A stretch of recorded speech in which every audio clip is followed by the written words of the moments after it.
Good morning and welcome to Cuttlebrook Koi Farm. My name is Sam and my job in this video is to give you a behind the scenes tour of the best koi farm in the world. Okay, maybe not the world, but definitely the UK.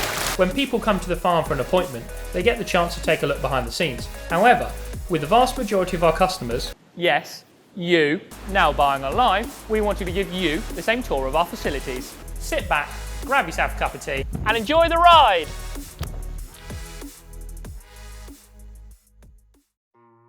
It's currently January and the farm is in now what we would call winter mode. As you can see, the ponds are pretty empty this time of year. As a result, all the koi are now indoors. the koi currently available for sale are in unheated tanks, whereas our best Tosai and Nisai are in the lovely warm heated buildings we have here on site. Tosai are koi that are just 1 summer's old, so they were born and bred on the farm last year, just like these guys. These koi are Nisai, koi that are 2 summers old, so they're born and bred on the farm back in 2022. The first step on our tour is the Tosai house.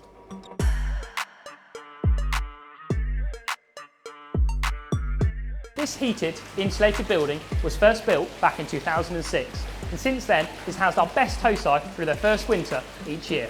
It comprises of 6 10,000 litre recirculation systems, filtered by our own custom designed filtration, based on the Evolution Aqua Nexus filter. We breed our koi in the spring, and our mud ponds are filled with hundreds of thousands of tiny baby koi that spend the summer growing outside in the nice warm weather. At the end of the summer, when the weather temperatures start to drop, the ponds are then netted, drained, and the koi are then selected through for quality, and the best 5,000 are brought indoors into this building for their first winter so they can continue to grow. To put that into perspective numbers wise, we raise around 750,000 fish every year. We only keep 5,000 to grow on over winter. That's just 0.5%. Don't worry, we don't cull the ones that don't make the grade. These koi are then sold all over the country. The koi that we decide not to keep and grow on are still happy, healthy, pretty fish, but they just don't have the quality of colour, pattern or body shape we are looking for. So the fish you can see here are part of the top 0.5% that we've decided to grow on. So for them to make it to this stage on the farm already makes them a pretty special fish. So, out of all those little fishies, which ones you know how to keep and which ones you know how to sell? Well, if I told you that, I'd have to kill you. What I can tell you is Mark, the owner, has spent many hours, days, weeks, if not years of his life selecting koi. From originally learning how to breed koi in Japan in 1985, it's safe to say Mark knows a thing or two when it comes to breeding selecting koi. Mark sold his MG Midget, which was his pride and joy, and set off to Japan where he lived and worked for a season. Very few people spoke any English, which meant Mark had to learn some Japanese. His bed was a futon in the fish food storeroom, and his dinner was a bowl of rice with a raw egg cracked over it. Luxury, eh? Mark learnt koi farming from the bottom up, and the techniques he learnt are as relevant today as they were back then. He had no preconceptions about koi, never having kept them as a hobby, but his education in Japan was all-encompassing. This tank of 600 koi are some of the best Showa, Sankey and Kahaku we've bred on the farm last year. They are some of the earliest spawnings we did in the summer, so as a result, they're some of the biggest fish we have on the farm at this stage. Again, putting numbers into perspective, this tank started off as 100,000 fish.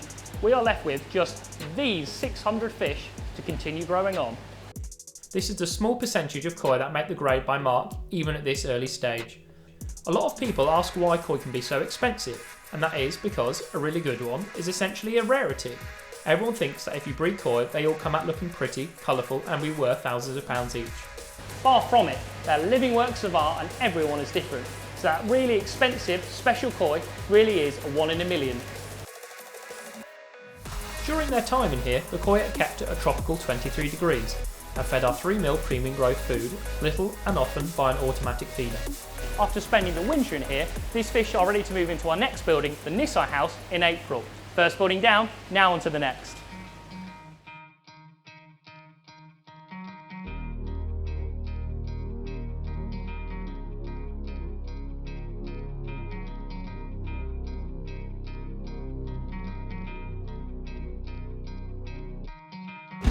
The Nisai house is the next step for a few very special fish who make it through the next round of selection.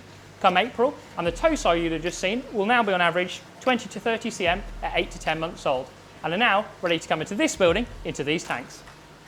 These 3 tanks are just shy of 20,000 litres each, and come April are stocked with only 100 koi in each tank, making a total of 300 koi to grow on. Stop. Let's take a look at those numbers again. So I was telling you that just now we have 5,000 fish in our Tosai house, yet come April we've narrowed that down to just 300. Yes, 300. Naturally heated by the solar gain of the polycarbonate roof, the water in this building sits between a toasty 23 to 26 degrees depending on the weather in the summer. Skip forward to now, January, and the heating is on and the water is a slightly cooler 18 degrees. Due to the polycarbonate roof, this building doesn't hold its temperature as well as the Tosai house, but at this point we aren't as concerned at pushing them so much over winter. The koi currently in this building went through a further selection process in September last year, taking the numbers down from 300 in April to just 120 fish. 80 stayed in this building, 40 went into the building you'll see in a minute, and the remaining koi went on sale. The remaining 80 koi currently residing in these tanks are now on average between 40 to 50 cm. And they are now being fed on our slightly larger 4.5mm premium growth pellet. So, where did the other 40 koi go that you mentioned? Well, for that we need to go into a very special building. I'll show you.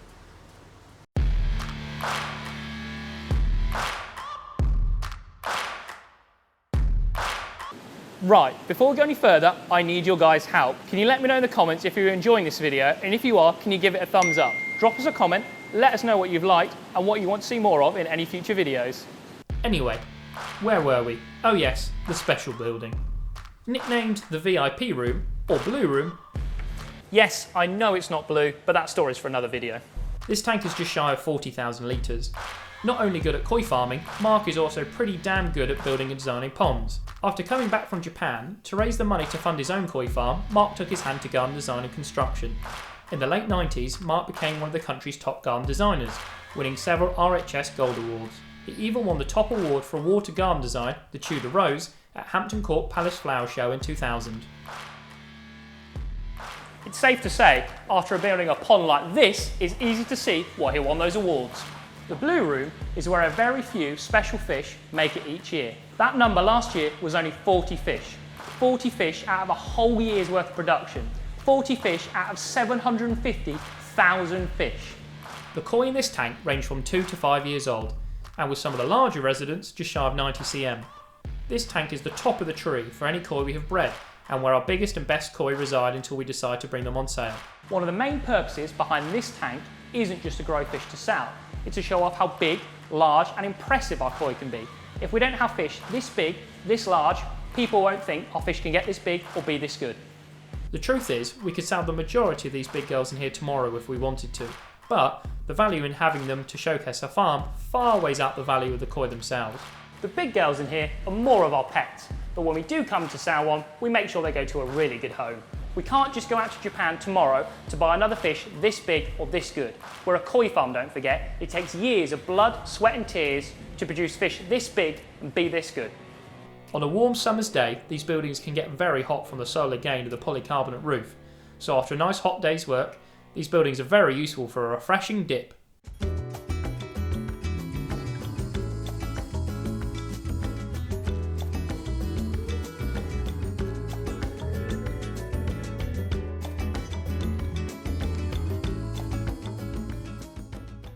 So mate, I want to buy one of your koi. How do I do that? Well, good job you asked that question. Let's head over to our sales area.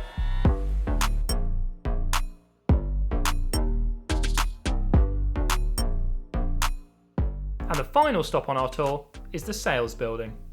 We're currently in the middle of a large redevelopment of this area, with the building you see here today only being built a year ago. The sales building originally started as a polytunnel back in 2001, and over the course of time progressively expanded with the addition of a small lean-to area. Fast forward 22 years, and the farm has now outgrown the sales area.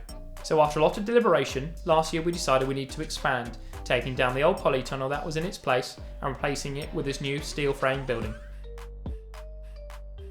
Over the course of a few years, all the tanks in this building will be flattened and started afresh, giving a brand new, all singing all dancing sales area to the farm. When customers visit the farm, they get the chance to browse and pick from all the koi in this area. All the koi over 20 cm in this building have been individually photographed, sized, sexed and logged on our website, which means every fish you can see in this area can be viewed and purchased online.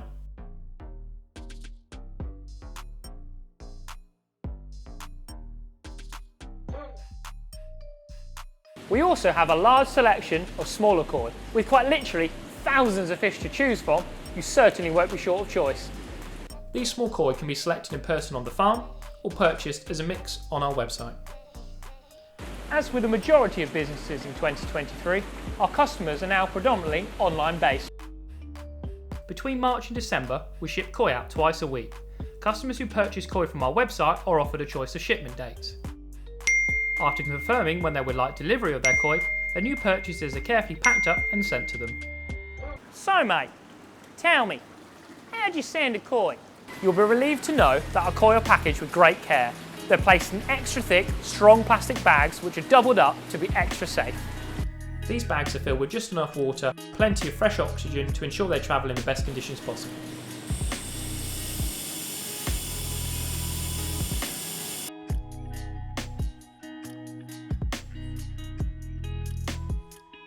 Next, the bags are placed into thick, specially insulated boxes. Sent out using a specialist courier, arriving to the customer the next day.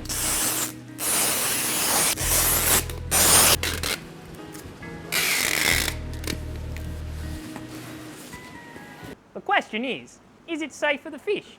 Yes, it is. The majority of fish sold in the UK have travelled here from abroad. They can safely travel from Japan to the UK.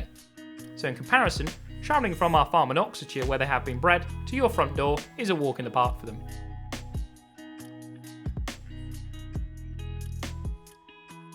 So there it is, a quick whistle-stop tour of the farm. Hopefully an insight into how much hard work, time and effort goes in producing these beautiful fish. Far more than people realise. If you want to come and see the farm for yourself, we are open by appointment on Fridays and Saturdays. These can be booked online or over the phone. We also hold a number of open days on the farm where people can turn up, with the next one being April this year. Hopefully you've enjoyed this video and it's given you more of an understanding about the farm and how we work. Remember, if you want Mark to let me do more videos like this, please let us know in the comments. That's all for today guys. Hopefully you've enjoyed this video and we'll see you on the farm soon.